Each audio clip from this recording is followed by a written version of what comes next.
انت ازاي تتجرأ وتسرقني يا معتز؟ بتضحك على العمال الغلابة وتاكل حقهم يا واطي. انت عملت كده ليه؟ ايه ده؟ هو في ايه؟ داخل عليا بزعابيبك ومن غير اي استئذان؟ لا والله.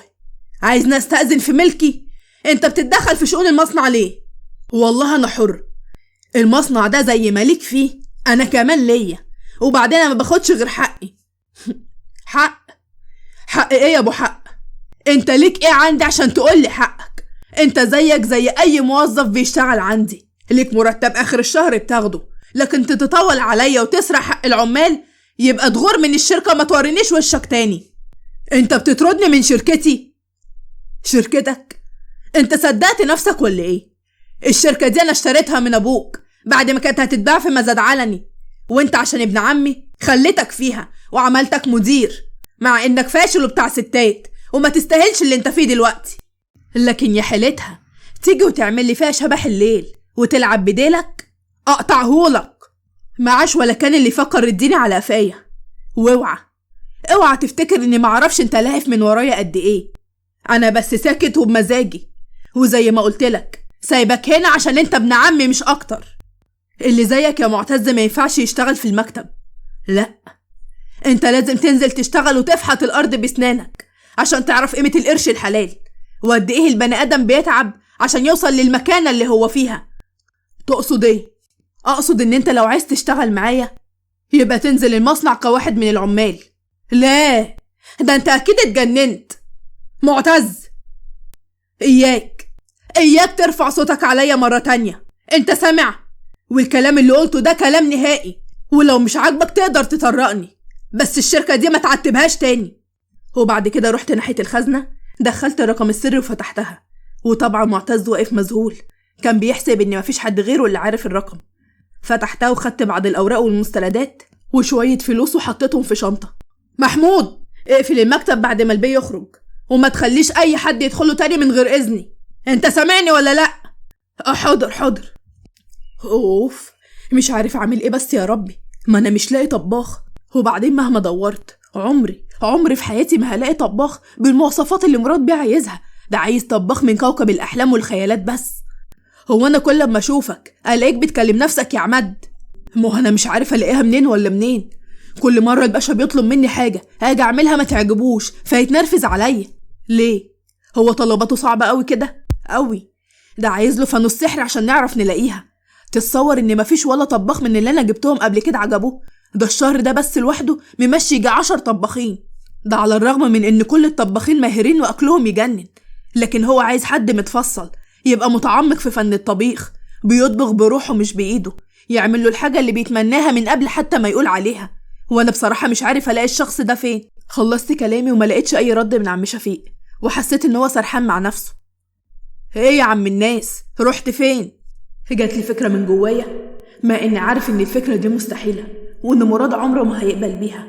المواصفات الطباخ الفريد اللي هو عايزها ما بتنطبقش غير على شخص واحد بس، والشخص ده مراد مستحيل يرضى يدخله بيته. اسمع يا عماد، انا اعرف حد كويس وتقريبا كده هو اللي بيدور عليه مراد بجد. طب لايمني عليه. فريدة مين يا عم شفيق؟ انت عايزه يبلعنا؟ اسمع بس، انا عارف بقولك ايه، وانا عارف كمان ان دي اخر واحدة ممكن يوافق بيها. عارف، بس هي الوحيدة اللي ينطبق عليها كل المواصفات اللي مراد عايزها. طب تصدق وتؤمن بالله عندك حق، ده حتى هي بنفسها قالت انه خلص على اكلها، بس للأسف برضه مش هيرضى انها تشتغل عنده، خصوصا بعد التاتش اللي حصل بينهم. للأسف ولا هي كمان هترضى، عشان كده مهمتك انك تقنعه وانا هقنع فريدة. طب ما تاخد انت مراد وسيب لنا طلعت فريدة دي. هو احنا هننقي يا عماد؟ اخلص واعمل اللي بقولك عليه. حاضر، لما نشوف اخرتها ايه. كنت قاعدة فاتحة اللابتوب وبدور على طريقة لحل سؤال كان صعب في الفرنساوي، لقيت جرس الباب بيرن وقمت فتحت. عمو شفيق، اتفضل. ازيك يا فريدة يا بنتي؟ الحمد لله. العز مش موجود ولا ايه؟ بابا بيدور على شغل، ربنا يجازيه اللي كان السبب. ده هي لسه متضايقة منه، لو عرفت بقى انا ناوي اقول لها ايه اكيد هترفض. وبعدها جدة فريدة خرجت واستقبلتني، وانا اقول انت طالعة حلوة لمين يا فريدة؟ اتاري لجدتك، هي الجمال الاصلي. ايه يا عم شفيق، انت جاي تعاكس تيتا قدامي ولا ايه؟ قعدنا مع بعض شوية وبابا رجع من بره. ها، لقيت شغل ولا لسه يا عز؟ اول ما قلت له كده لقيته اتنهد وما ردش عليا. طب انا جاي لكم في طلب صغير منك يا عز انت وفريدة. انت اكيد جرى لمخك حاجة. ما هو مفيش غيرها. عماد، بقى انا عايز نشتغل عند الجلنف ده؟ يستحيل اسمح بالقردة دي تخطي عتبة بيتي. اسفة يا عم شفيق، شوف لك حد غيري. شوف حد غيرها يا عماد. هو طبعا في الحالة دي عماد وعم شفيق بقوا واقفين حيرانين من عند الاتنين دول وصعبوا عليهم الموقف اكتر. فريدة، هي فريدة انت نايمة؟ لا، باخد غطسة في الجونة، سيبني بقى لحسن اغرق. فريدة. بابا، في ايه؟ كنت عاوزة اتكلم معاكي بخصوص اللي قاله عم شفيق. بقى جاي يتكلمني في موضوع عم شفيق الساعة 1:30 يا والدي؟ هو طلب التيتا منك ولا ايه؟ على العموم الراجل ما يتعيبش، وبنتنا عبرت عن موافقتها بعينيها. انت هتهزري يا فريدة؟ هو انت ناسه ان اللي بتتكلمي عنها دي تبقى امي وجدتك؟ طب وانا اعمل ايه بس؟ ما هو حضرتك داخل عليا وشكلك متوتر وقلقان كده. مش قلقان، بس كنت بفكر انك ليه ما تروحيش وتشتغلي عند مراد. ايه؟ عاوزني اروح اشتغل تاني عنده بعد ما طردنا؟ ايوه، وبعدين هو طردك انتي، ما طردنيش انا. ها، قلت ايه يا بنت عز؟ قمت على السرير وبعدت عنه خطوتين.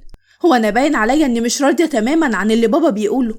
اسمعي يا فريده، انا شايف ان ده انسب حاجه عشان تعتذري بيها عن غلطك.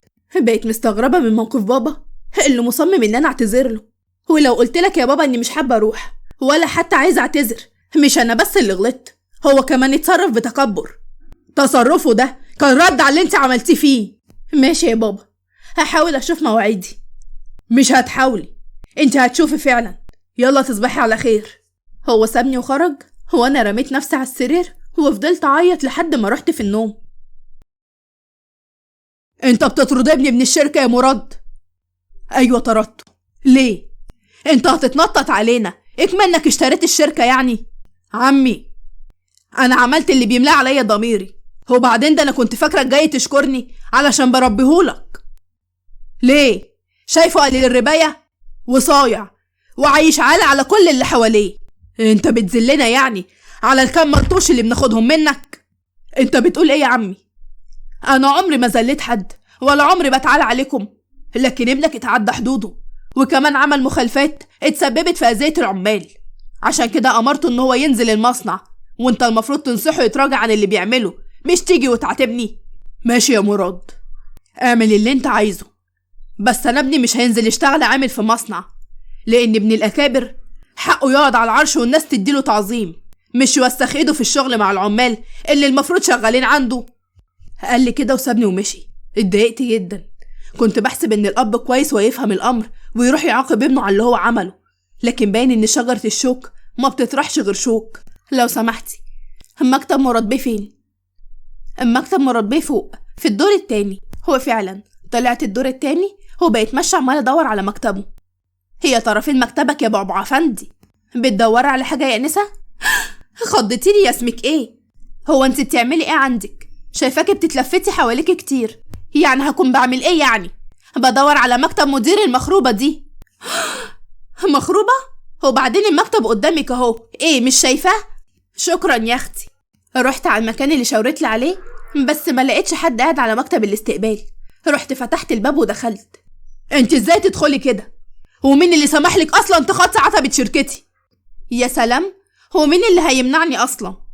انا اللي همنعك، اتفضلي اخرجي بره. ما ردتش عليه وقربت اكتر وقعدت على الكرسي اللي قدامه. بص يا باشمهندس، انا مش جايه اشحت عشان انت تطردني، ولا انت واخدها هوايه. اهدى كده وقول هديت عشان نعرف نتفاهم كناس متحضره. ايه ده؟ انا بجد مش مصدق، دي مجنونه دي ولا ايه بالظبط؟ ده ايه الهدوء اللي بتتكلم بيه ده؟ وهي دايما اللي مسبباني العصبيه. احنا مفيش بينا تفاهم، علشان كده بقولك خدي بعضك واخرجي احسن. بقولك ايه، طالما انت مش طايقني كده عايزني اشتغل عندك ليه؟ ايه؟ انا عايزك انت تشتغلي عندي؟ طب ده لو انت اخر واحده في الدنيا مستحيل افكر في كده. نعم؟ امال مين اللي بعتلي عمو شفيق عشان يقنعني اني اوافق؟ عم شفيق جالك انتي؟ ايوه استهبل ومثل عليا. اخرسي، انت مين عشان اخاف منك وامثل عليكي؟ اسمعي، اعتبري كل الكلام اللي قالهولك عم شفيق كأنه ما اتقالش، لاني اصلا مش عايزك تشتغلي عندي. الله، بجد؟ يعني انت خلاص شلت الفكرة من دماغك؟